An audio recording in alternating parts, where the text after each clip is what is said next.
everyone, and this is your mortgage update. Today we're diving into some important real estate news. Foreclosure activities has risen for the first quarter of 2025, ending 3 straight quarters of decline. Let's break down what this means and why it is happening.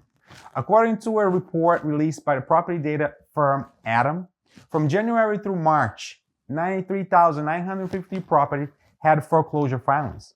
This include default notices, scheduled auctions, and bank repossession.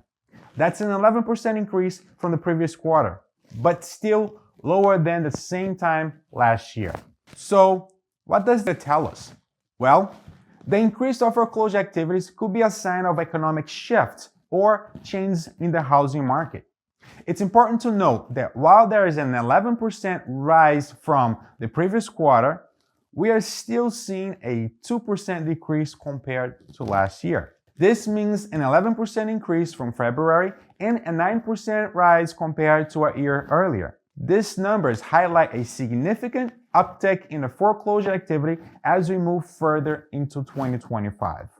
In other news, Zillow has announced new rules for marketing properties on its websites and apps. Starting May, seller agents will be required to list homes widely via multiple listing services within 24 hours of posting online. Listings not complying with this 24-hour rule will be banned from Zillow platforms. This aims to increase transparency and fairness for buyers and sellers.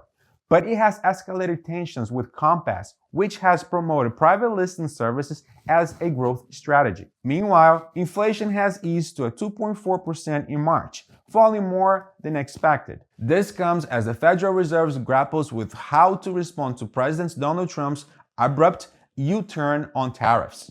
The annual Consumer Price Index figure statistics were below both February readings, 0.8% and 2.5%, forecasted by economists. Additionally, trigger-lead legislation was introduced in the House of Senate last week. This legislation aims to prohibit credit bureaus from selling consumers' data after a mortgage credit report are pulled. The current House version, introduced by Reps John Rose and Richie Torres, would ban trigger-lead abuses while allowing exceptions for the consumer current lender, mortgage service, or bank. Mortgage industry groups support this legislation, citing its protections from unwanted calls, texts, and emails as its key benefit. And finally, the Federal Housing Financing Agency and Fannie Mae has announced the dismissal of more than 100 employees from Fannie Mae after they were caught engaging in unethical conduct, including acts of fraud.